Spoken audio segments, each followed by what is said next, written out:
ce que je décris maintenant, dans des cas particuliers, le problème aujourd'hui, c'est que ça se produit aussi à l'échelle nationale. On a par exemple aujourd'hui tout le problème de la conversion. La conversion, on a aujourd'hui à peu près 400 000 Israéliens de nationalité israélienne qui habitent en Israël, qui vivent au milieu des Juifs, qui se considèrent aussi plus ou moins comme Juifs, mais d'après la halakha, ils ne sont pas Juifs parce que leur mère n'est pas juive. Si Vous pouvez donner des exemples de populations pour ceux qui ne connaissent pas?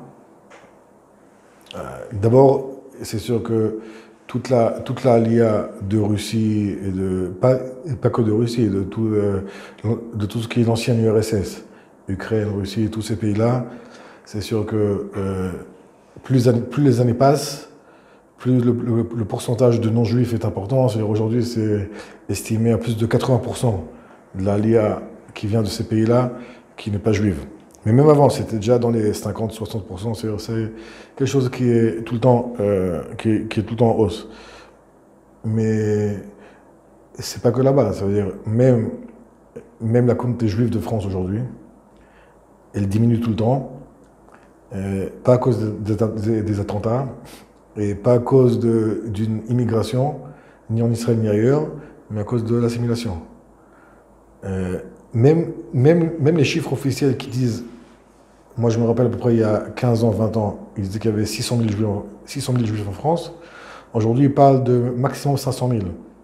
Maximum 500 000. Et il n'y a pas 100 000 juifs qui sont venus en Israël dans les 15 ans qui sont passés. Et 500 000, c'est aussi optimiste. C'est-à-dire, on a de l'assimilation partout.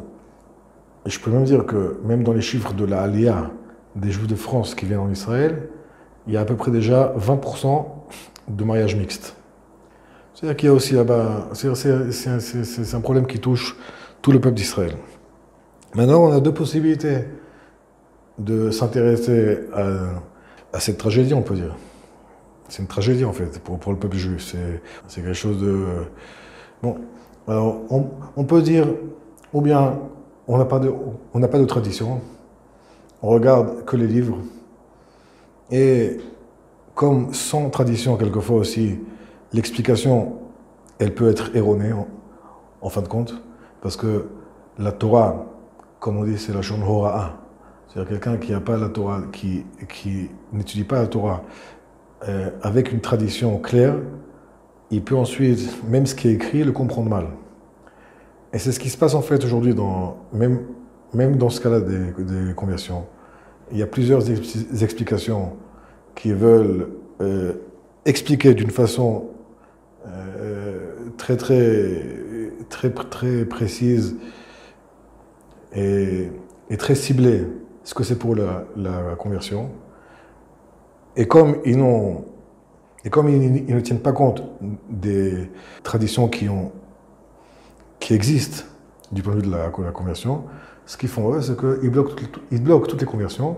Et donc, on se retrouve en fait en Israël ensuite avec des centaines de milliers de personnes que, d'après la halakha et d'après la tradition qu'on a, nous, c'est sûr qu'il y avait la tradition des rabbinim du Maroc déjà dans les 100 dernières années, et des rabbinim de toute l'Afrique du Nord, on peut dire, et aussi des communautés aux États-Unis, etc.